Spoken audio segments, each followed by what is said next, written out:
Upang Ilonggo, Please subscribe and like. and share. Magandang gabi po sa lahat nating mga kababayan.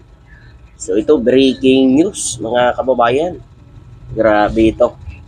Eto na ngayon. Lumalabas na ang kanilang mga baho. Ang kanilang ginawa noong panahon nila mga kababayan. Alam niyo po, nung makita ko itong balita na ito mga kababayan, napaisip ako. Kaya pala mga kababayan, ganun na lang kung siraan ni Harry Roque si Pangulong BBM at gustong-gusto niya ng palitan at pinaparesign niya na nga ang ating mahal na Pangulo at kung ano-ano pang paninira ang ginagawa niya. Naglabas pa sila ng peaking video na gumagamit umano si PBBM ng ipinagbabawal na gamot mga kababayan. So kung makikita nyo naman doon sa inilabas nila, napakalayo po sa ating mahal na Pangulo. Kahit po ang mga pinklawan ay nagsasabi na hindi yan si PBBM, mga kababayan. So ngayon, eto mga kababayan, kakasabi lang ng ating mahal na Pangulo nung kanyang pangatlong suna, mga kababayan, na ibaban ang pugo dito sa bansa natin. Ngayon mga kababayan, eto, niread po ng PAOK ang bahay ni Harry Roque mga kababayan. Dalawang Chinese sa pugo ang natiklo sa bahay ni Harry Roque, yung nahuli. Nako mga kababayan, paano ngayon ito mapapaliwanag ni Harry Roque mga kababayan? Paano niya ito mapapaliwanag bakit nandun ang dalawang Chinese na sangkot sa pugo sa kanilang bahay, mga kababayan? Naku, ano na naman kayang paliwanag at palusot ni Harry Roque dito mga kababayan? Kung matatandaan natin yung mga dokumento na permado mismo ni Harry Roque na nakita po doon sa Purak, Pampanga, kung saan ni-raid din yun mga kababayan at permado pa mismo ni Harry Roque ang papilis na yun. Sinasabi niya, at sinasabi niya na wala daw siyang kinalaman dyan. Gumawa pa siya ng ngayon ng palusot para malusutan yung mga ganong issue sa kanya. Meron pang trip to Europe mga kababayan, libre ng pugo.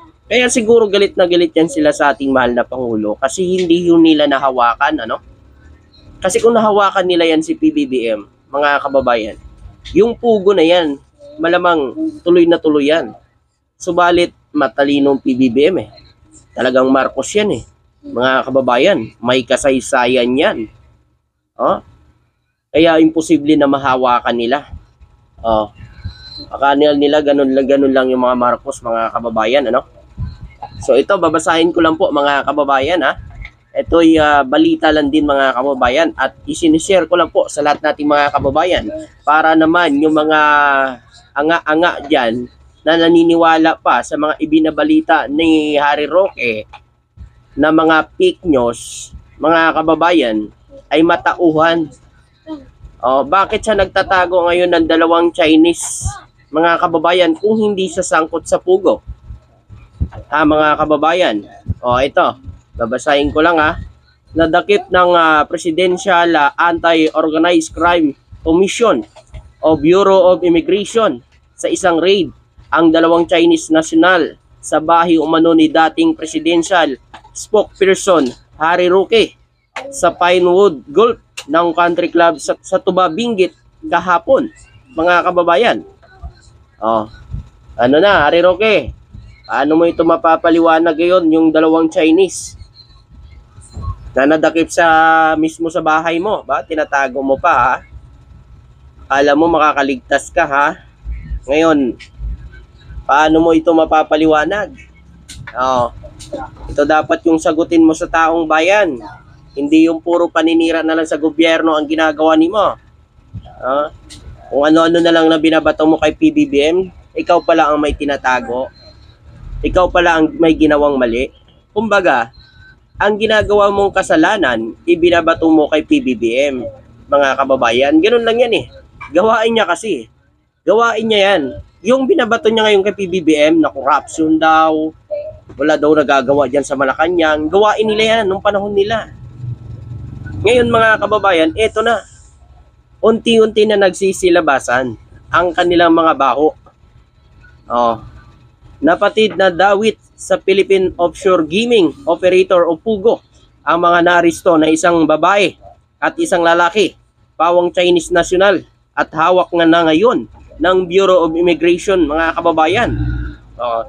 Batay pa umano sa mga initial na impormasyon ng Bureau of Immigration, spokesperson na Dana Sandoval ay paglabag umano sa Philippine Immigration Law ang dalawang suspect na walang mairepresenta ng mga kaukulang dokumento na kanilang pananatili sa bansa.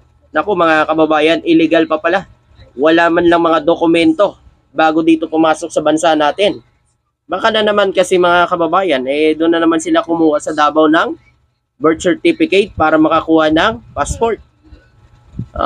Nakaraan lang mga kababayan, may ibinalita po ang ating NBI na meron silang nahuli na doon kumukuha ng passport o mga birth certificate ng Chinese doon sa Davao mga kababayan.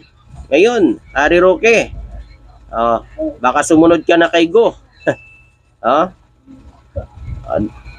Dapat lang mamanagot ka dahil ang pagtatago nung mga may kasalanan, lalo-lalo na wala pa naman pala itong mga dokumento, mga kababayan, o walang mga papilis bago pumasok dito sa bansa.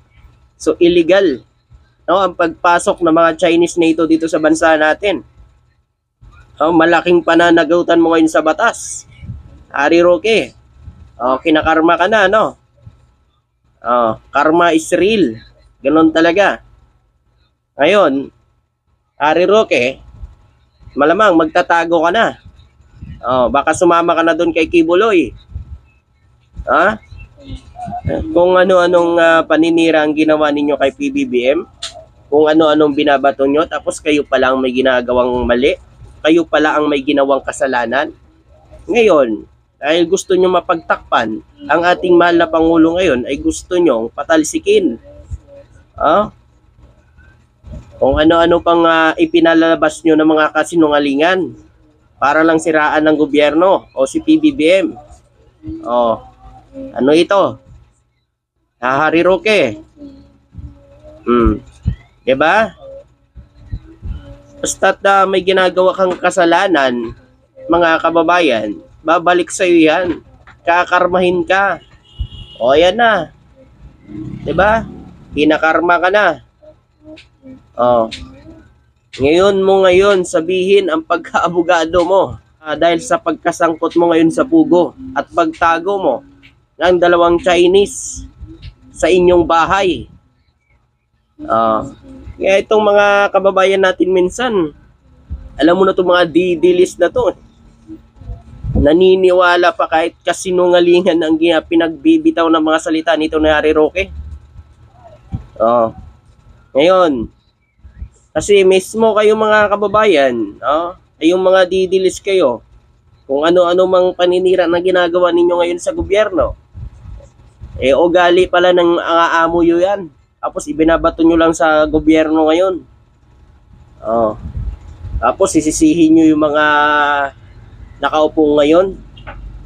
Sasabihin nyo corruption, kurakot. Nakikita nyo kung saan napupunta yung pera Tapos sasabihin nyo pa kurakot. Yan. Ngayon mga kababayan, sabihin nyo yan kay Harry Roque.